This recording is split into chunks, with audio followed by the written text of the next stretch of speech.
रामचन्द्रं भजे।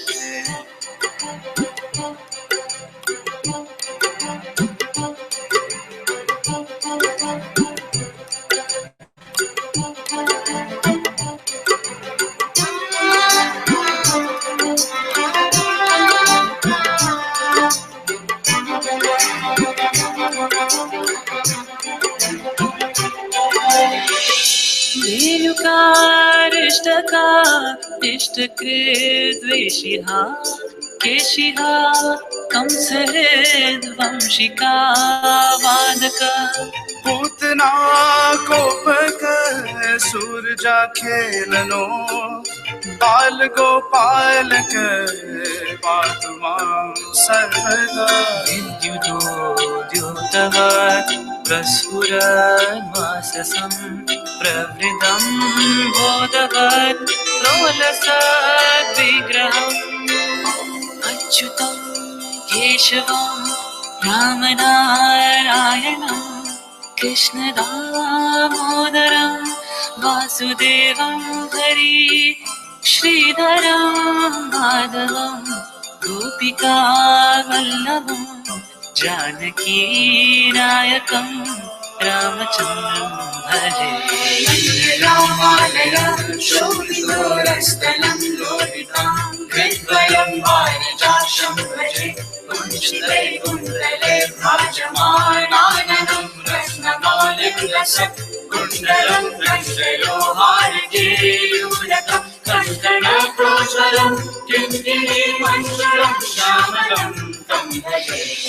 अच्युतं केशवं रामनारायणं कृष्णदामोदरं वासुदेवं हरिं श्रीधरं माधवं गोपिकावल्लभं जानकीनायकं रामचन्द्रं भजे।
सहना भवतु सहनौ भुनक्तु सह वीर्यङ्करवावहै तेजस्विनावधीतमस्तु मा विद्विषावहै।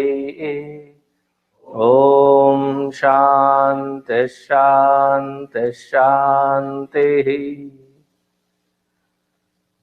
गुरुर्ब्रह्मा गुरुर्विष्णुः गुरुर्देवो महेश्वरः गुरुरेव परं ब्रह्म तस्मै श्री गुरवे नमः। तस्मै श्री गुरवे नमः।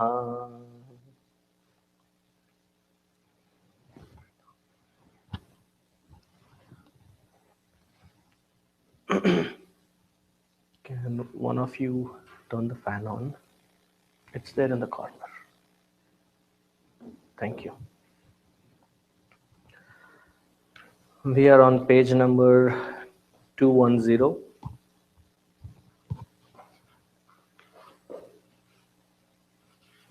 Fifth Valli, fifth mantra.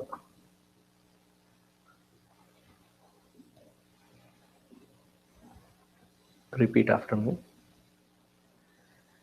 न प्राणेन न पानेन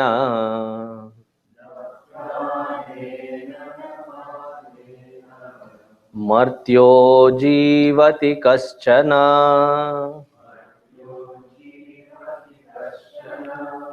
इतरेण तु जीवन्ति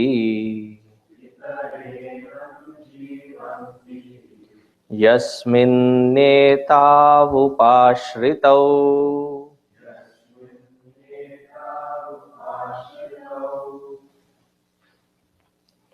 The subtlest of the grossest that each one of us can experience, which seems to sustain us, is our breath. When you look at it from the grossest perspective, it is subtlest. Therefore, it is deemed as subtlest of the grossest.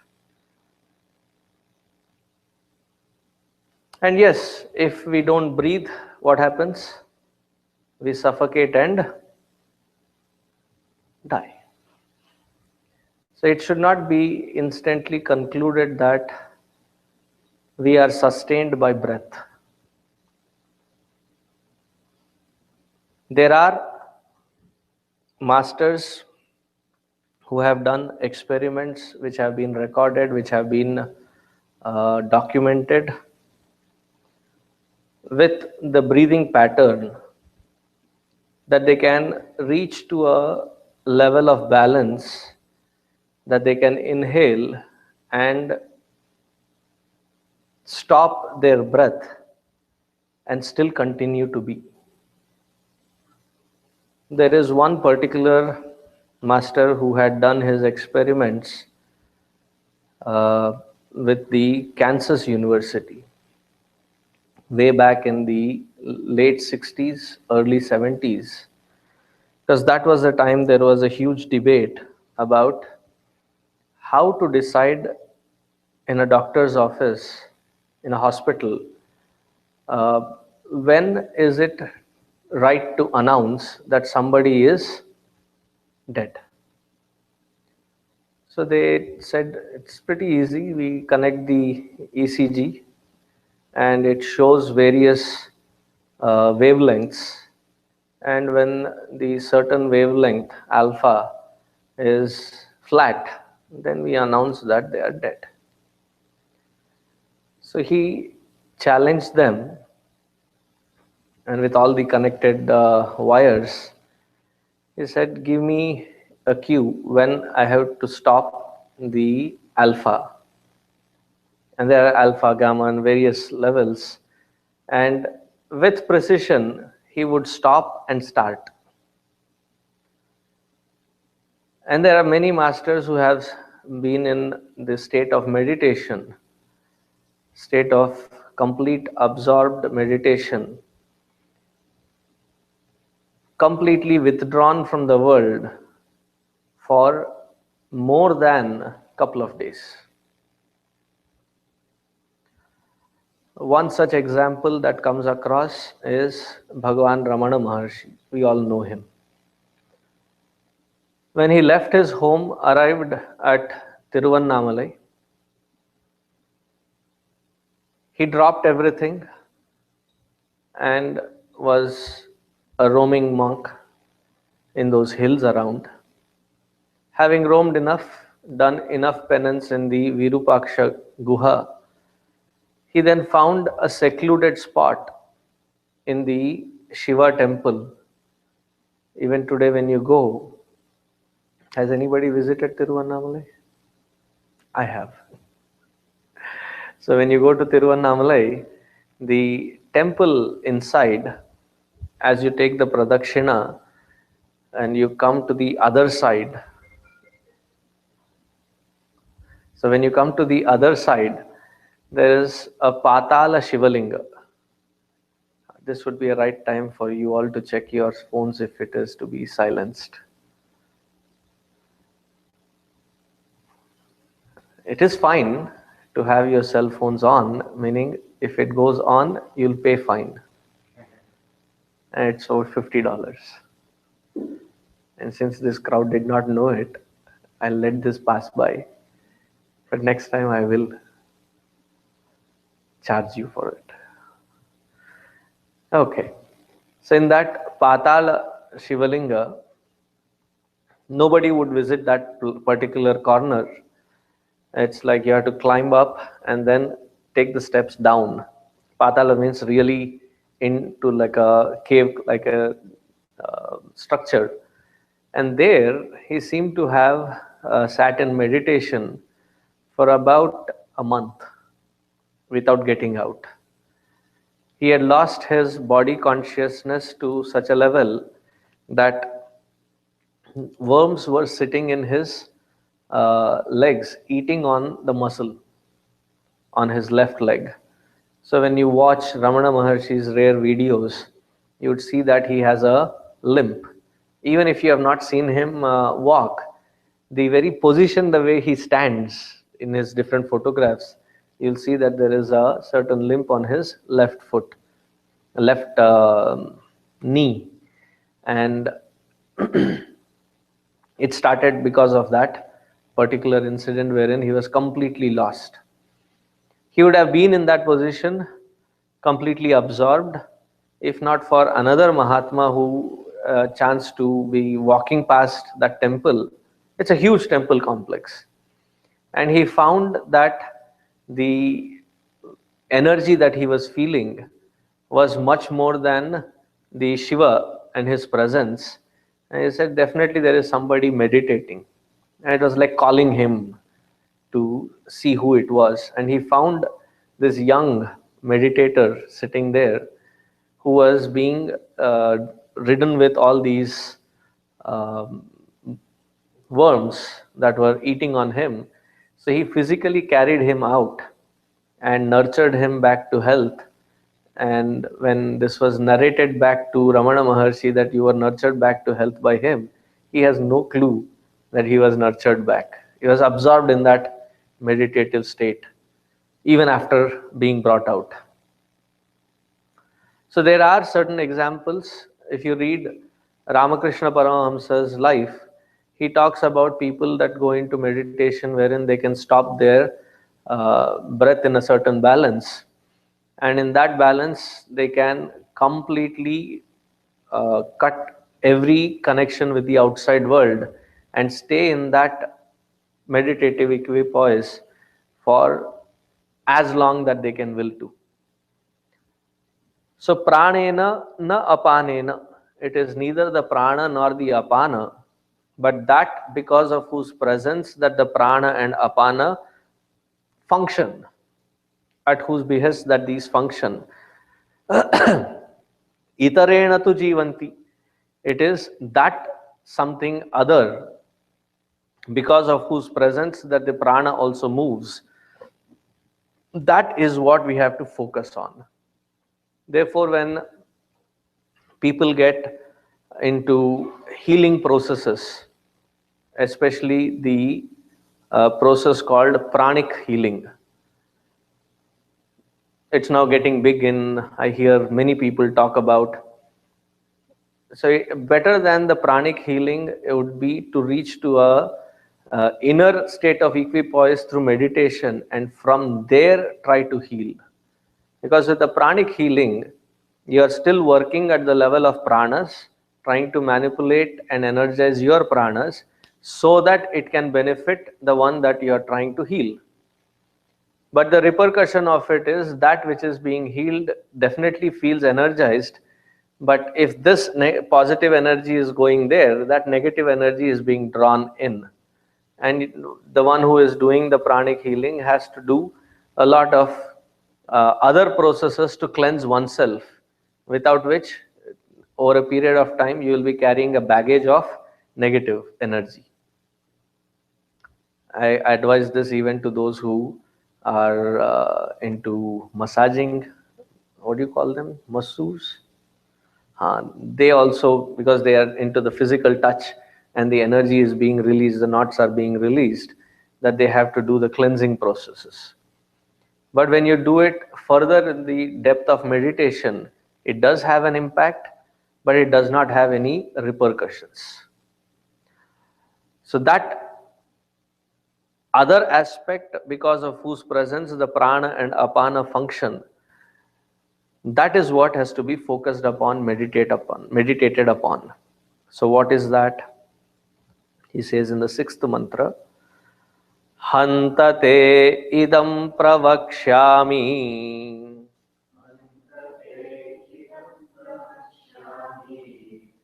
guhyam brahma sanatanam yatha cha maranam prapya atma bhavati gautama. Hantate idam pravakshyami.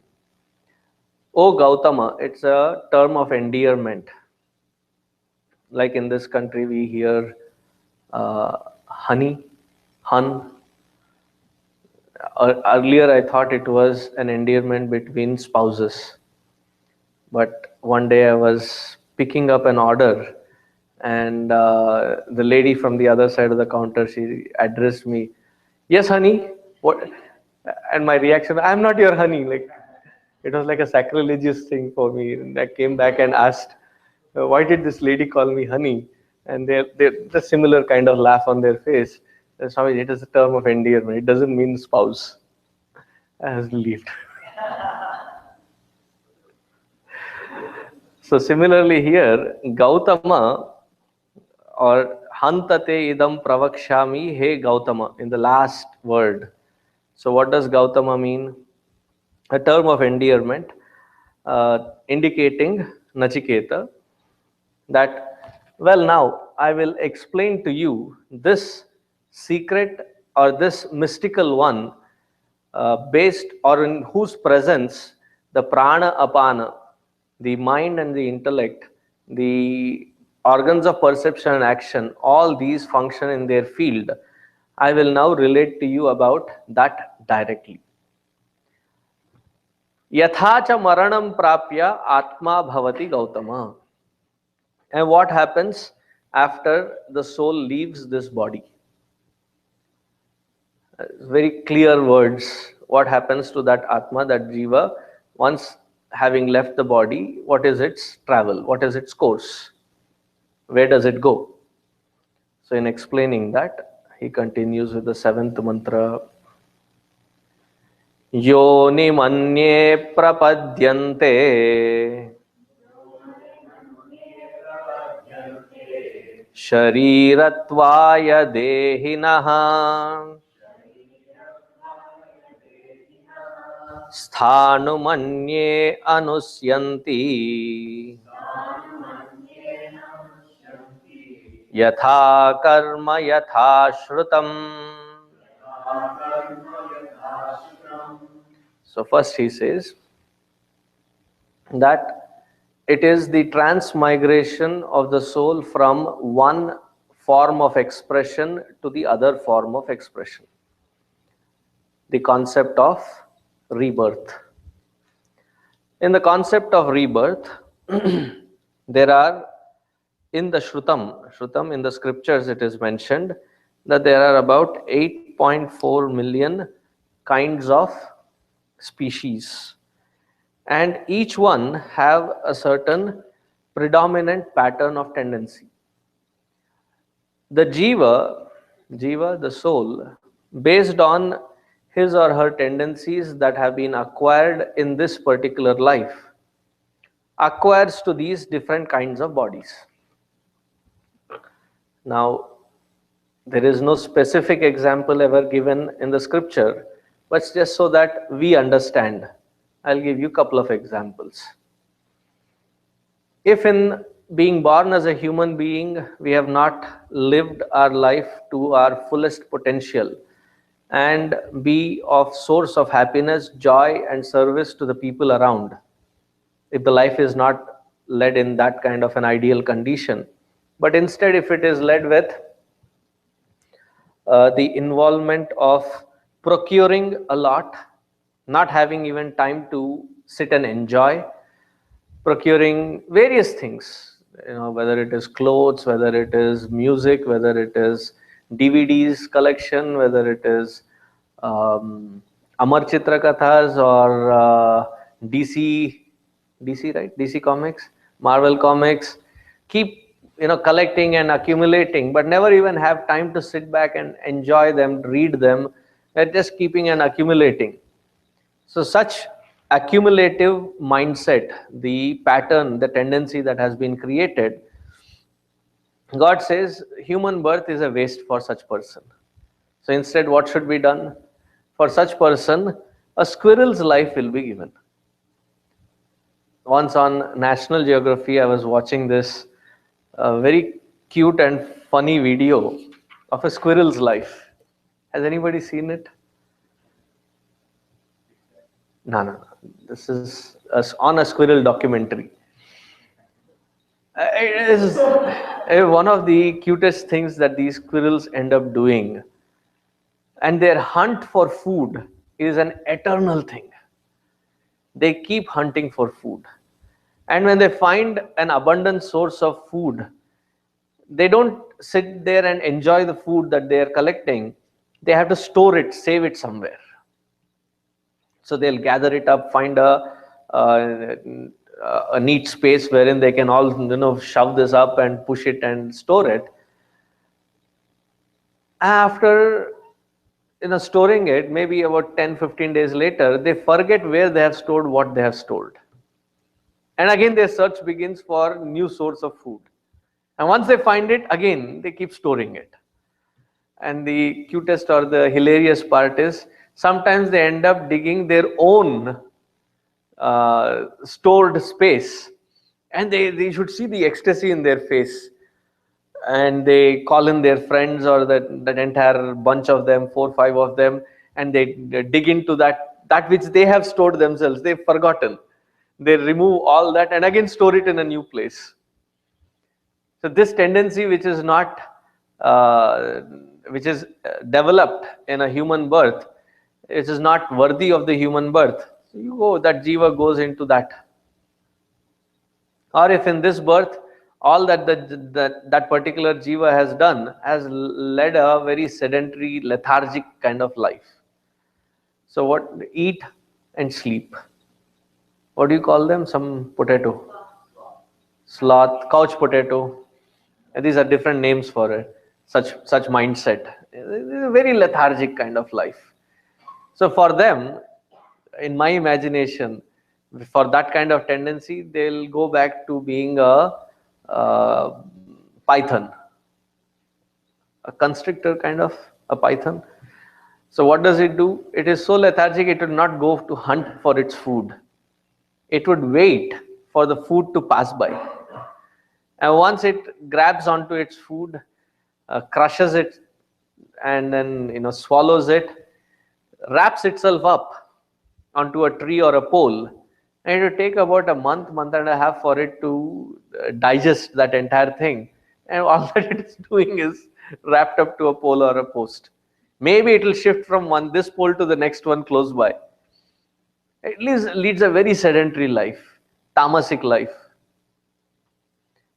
So various patterns that we develop, and probably that is why we have, when human beings display certain patterns, we call them with animalistic tendencies. Like what do you say, cunning like a fox. What else are the other examples? Lazy as a sloth, sweating like a pig. Pigs don't sweat, by the way. I don't know why they say sweating like a pig. Any other? So you get the idea. So he says here, Yoni manyam prapadyante sharirattvaya dehinaha. Depending on the tendencies of that particular jiva, they take different kinds of births.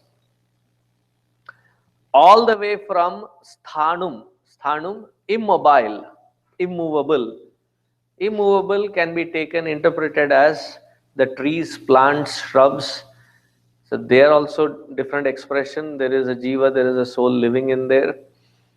And it is with this perspective that in a Hindu mindset, we tend to be worshipful towards every aspect of creation, whether it is a stone, whether it is a mountain, whether it is a plant or a river or a bird or an animal. It is that worshipful attitude that we tend to display towards entire creation, because it is that jiva who is enlivening every aspect of this creation. Now, sthanum has another meaning, that immovable can also be stones. Tell me one example where a jiva was cursed to be a stone. Ah, very good. Good clap for him. And many of you knew it, but it was like the spontaneity with it came out. Ahalya. So the stones are also conceived to have the jivatva, and it takes ages for a stone to turn into mud, mud turning into a source for a plant, and the plant growing and the jiva evolving. So there's a huge process of evolution. Sthanumanya anye anusyanti yatha karma yatha shrutam, purely depending on the individual's way of work, meaning what kind of actions we perform, what kind of tendencies that we develop. Based on those tendencies, we create these different possibilities of birth. Now, sometimes the tendencies that we develop can be the tendencies of our attachment. There is a famous story of Raja Bharata in Bhagavatam. This Raja Bharata was a very astute scholar, a person endowed with immense dispassion. On the prime of his career as a king, as a established king, he decides that my job, my responsibility is done. My children are now responsible.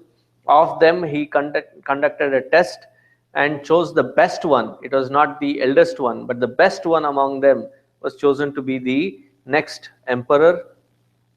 Gave them all the responsibilities, and one fine night just escaped through that kingdom so that nobody would be following him. And having reached a secluded corner on the banks of Ganga, built himself a small thatched roof, and severe penance that he got engaged in. Having thus got engaged in, he was leading a very beautiful life.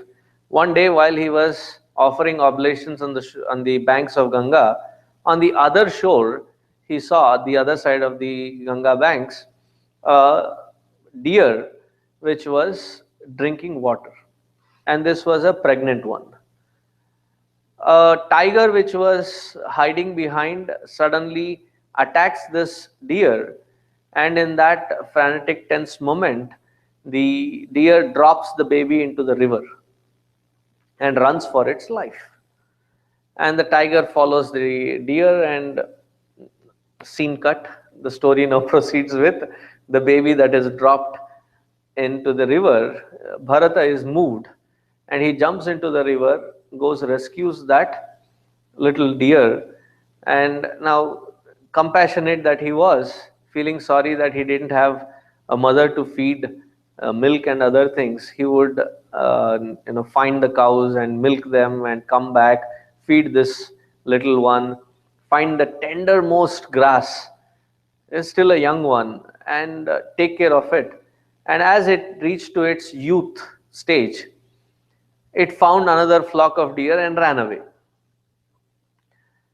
Though it ran away, he still was thinking what would have happened to the deer, where would it have been, and with that thought, he ends this life.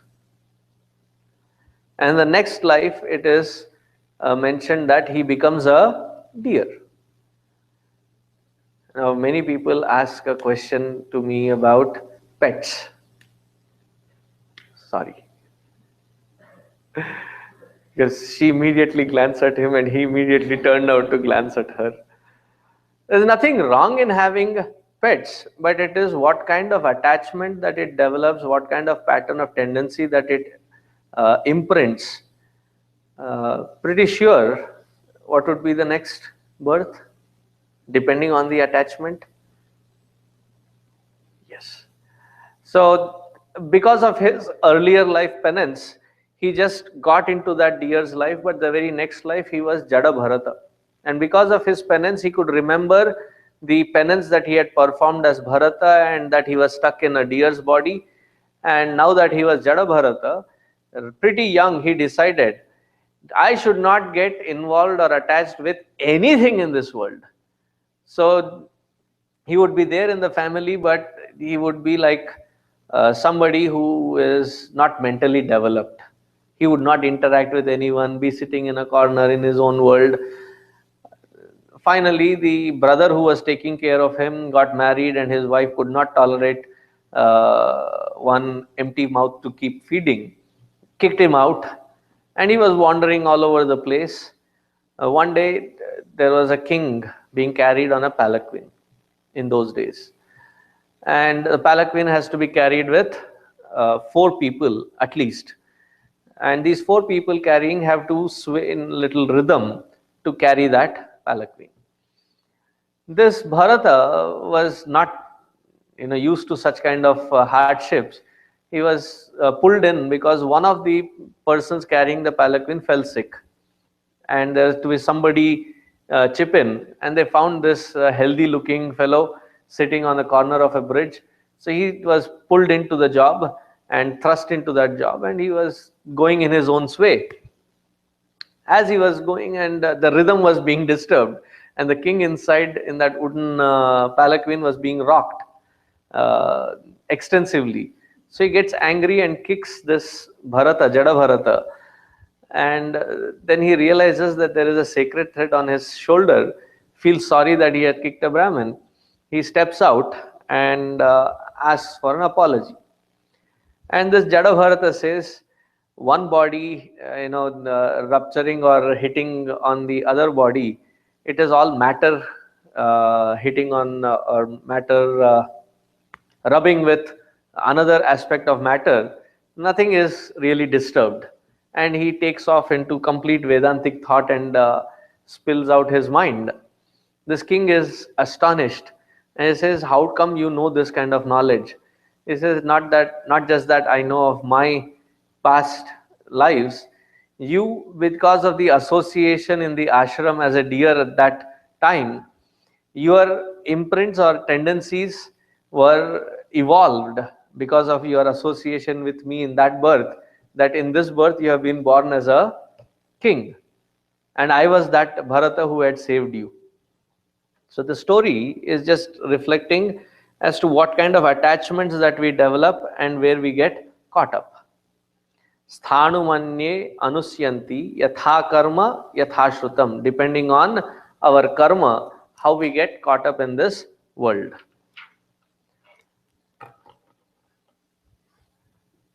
But in and through all these different expressions, the jiva, when he enlivens the body, what happens? That is explained in the next mantra. Please repeat after me. Yayesha supteshu jagarti kamam kamam purusho nirmimanaha tadeva shukram tad brahma tadevamritamuchyate tasmin lokashrita sarve तदुनात्येति कश्चन ये तद्वै तत्. This is it. This word Mahavakya has been repeated so many times in this particular Upanishad. It's as if he is pointing at the exact point where this Atma Tattva is established in. Yayesha supteshu jagarti kamam kamam purusho nirmimanaha. That because of whose presence we experience the waking world, the dream world, and the deep sleep world. The deep sleep and the dream are different stages of mind, its presence and its absence. What is a dream? Don't go Freud on me right now. A simple explanation would do. Unprocessed, unfiltered thoughts that express themselves. Subconscious projections, unfiltered thoughts, unprocessed thoughts for feelings, impressions revealing themselves. Now, in that dream, while we are dreaming, do we realize that it is a dream? When do we realize that it is a dream or it was a dream? After waking up. Now, while the dream is happening, does it happen in a sequential order that there is first inanimate things assembled and then there is animation in that inanimate world and then there is life that springs forth? Does it happen that way, or everything springs forth simultaneously? Everything springs forth simultaneously. Are the dreams colorful or are they black and white? Sure.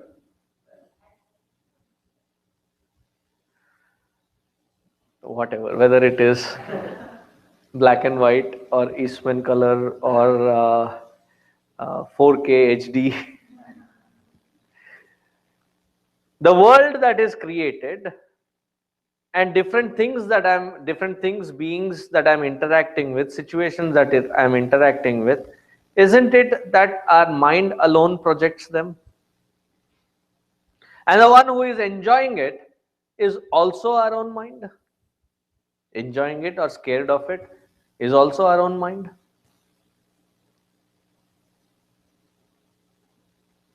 So this fellow was caught in a jungle, and as he was trying to find his pathway out, suddenly face to face with a tiger and started running. And when you are in that kind of a situation and your adrenaline kicks in, you do things which unimaginable, things that you never knew you could do. Once I realized I was standing on the head of a snake right here in the house behind. I didn't realize it. And I saw something tapping on my foot. It was a tail. And I looked at the tail and it took a while for me to sink in that, oh, this is a snake and I'm standing on a snake. And the moment that realization dawned on me that it was a snake, growing up as a child, I have done long jump, forward jumping. That's easy. The first time in my life, I realized I could jump 5 to 6 feet backwards. I never knew I had that capacity. So in such situations, you do some amazing things. And this fellow jumped across a thing, and the tiger, he thought he escaped. But the tiger, ran all over the place and came, and he had nowhere to run. And he started chanting, Trayambakam yajamahe, Sugandhim pushtivardhanam. And funnily, the tiger also stopped, took some water in its palm and started chanting Brahmarpanam Brahmavi Brahmagno Brahmanautam. and pounced on him. As it pounced on him, he fell down from his bed. Now, when you wake up, the forest, where was it? My own mind created it. The entire path or the lack of path where I was trying to find one, where was the path? My own mind projected it. Who was the tiger? My own mind. And probably that is why that my mind is trained for both mantras. That one part of my mind was chanting Trayambakam Yajamahe and the other part of my mind was chanting from Arpanam as the tiger. So we go through the entire dream world and we go through deep sleep. How do we know that we have slept? Because sometimes when I wake up people when they are sleeping, especially with their books in their front, and I wake them up and they react. Come, where? I was not sleeping. I was studying. How do you know that you have slept?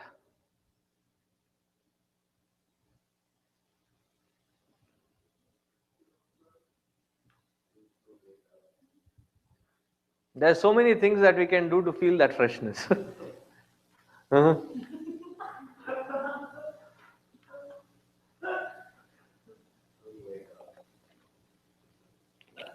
True, but what tells you that you have slept? Really? Sometimes you just, you've had a tiring day, especially on Sundays. I used to enjoy that 15-minute in the earlier schedule when we had only 3 sessions. Now with the 4 sessions, even that is not possible. Exact 15 minutes. And it would have been like as if I have slept for hours together. In our memory, the experience of being in sleep gets recorded. And when I wake up, it is that memory which has been refreshed or understood, which gives me the realization that I was asleep. Something like when you turn your computer off, not in the sleep, but when you turn it off, power off, and when you turn it back on, even after a few months, as soon as it powers up, it relates the time and the date exactly. How does that happen? Have you ever wondered? But what is keeping that ticker on?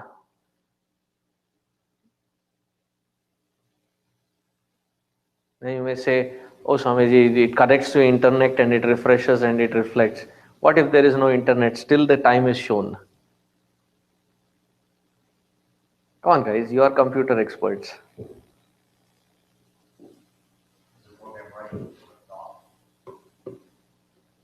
Anybody knows? You tinker with it or no? The one behind you. No?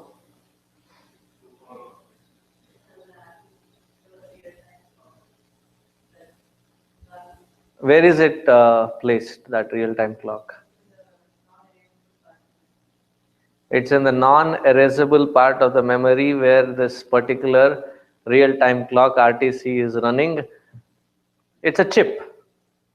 In that chip, which consumes very less power, and it is constantly ticking, and it's recording it. It's in the non-erasable memory. And that's a key part.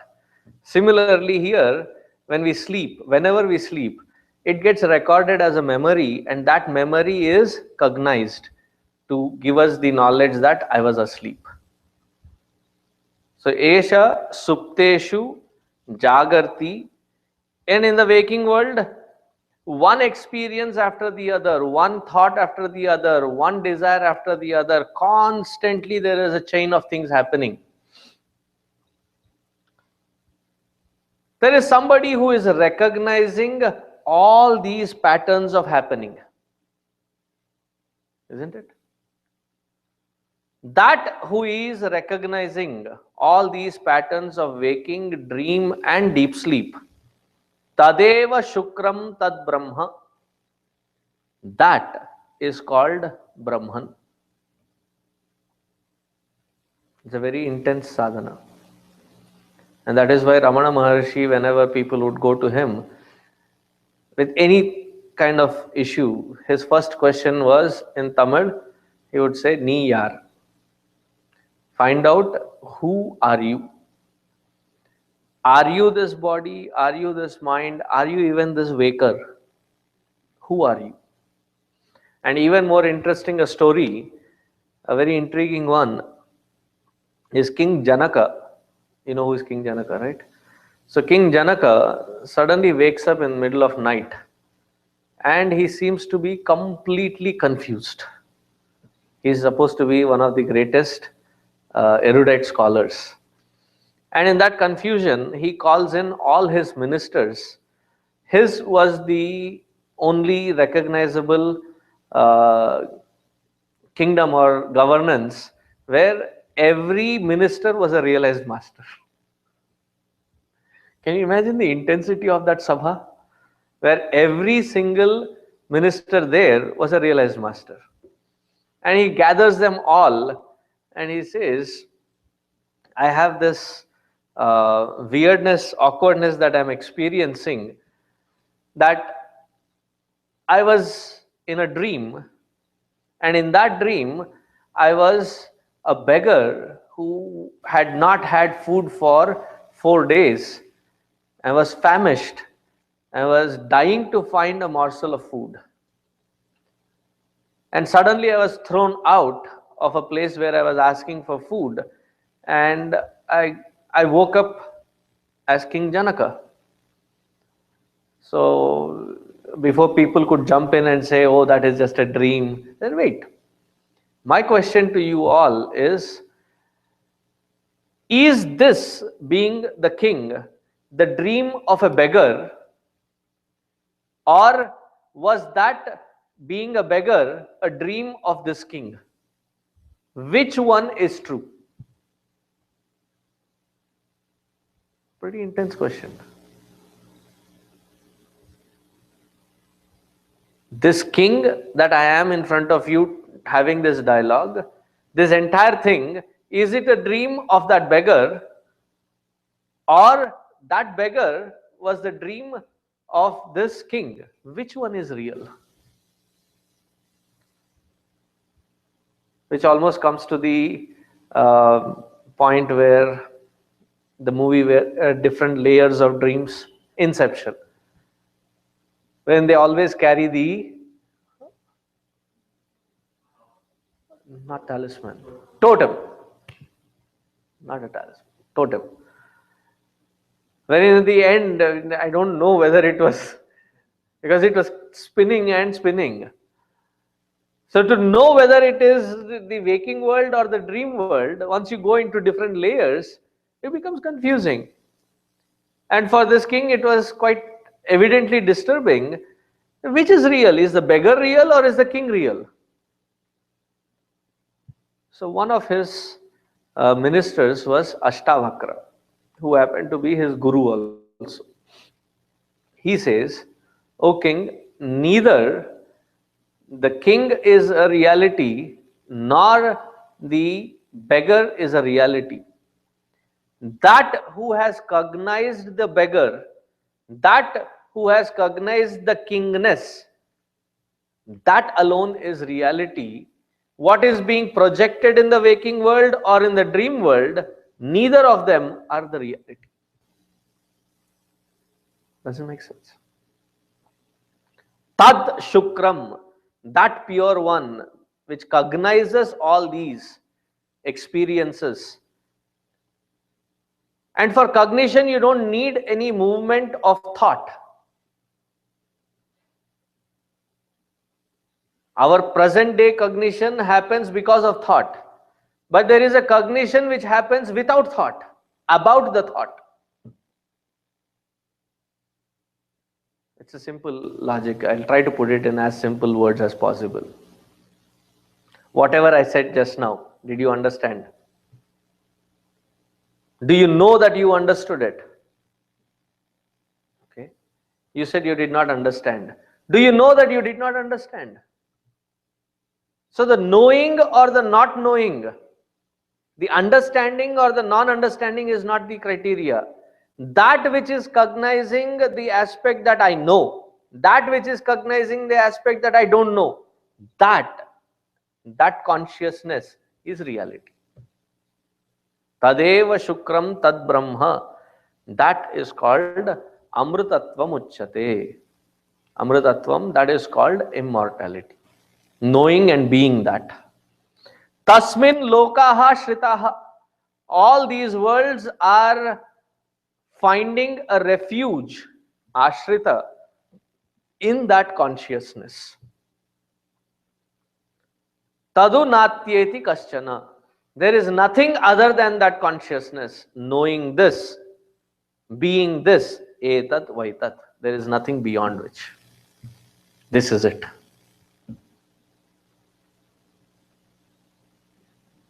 How many of you got it? Got it now?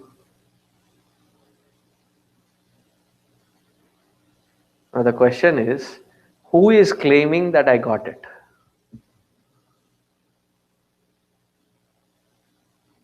Is it an intellectual processing that you have claimed to understand?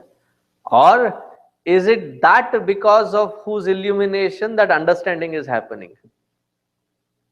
That when you gain it, there is neither an affirmation that I have understood nor a negation that I have not understood. Because I just am. Etat vaitat. That is called Brahman. Now looking at all your faces and eyes, I think the dose has become very, very heavy. So I'll stop here to let the intensity of what you have learnt seep in, and my favorite word, percolate through and become a knowledge and wisdom. We'll stop here. Om Purnamadaha Purnamidam Purnat Purnamudachyate Purnasya Purnamadaya Purnameva Vasishyate. Om Shanta Shanta Shanti. Harihi Om Shri Gurubhyo Namaha. Harihi Om.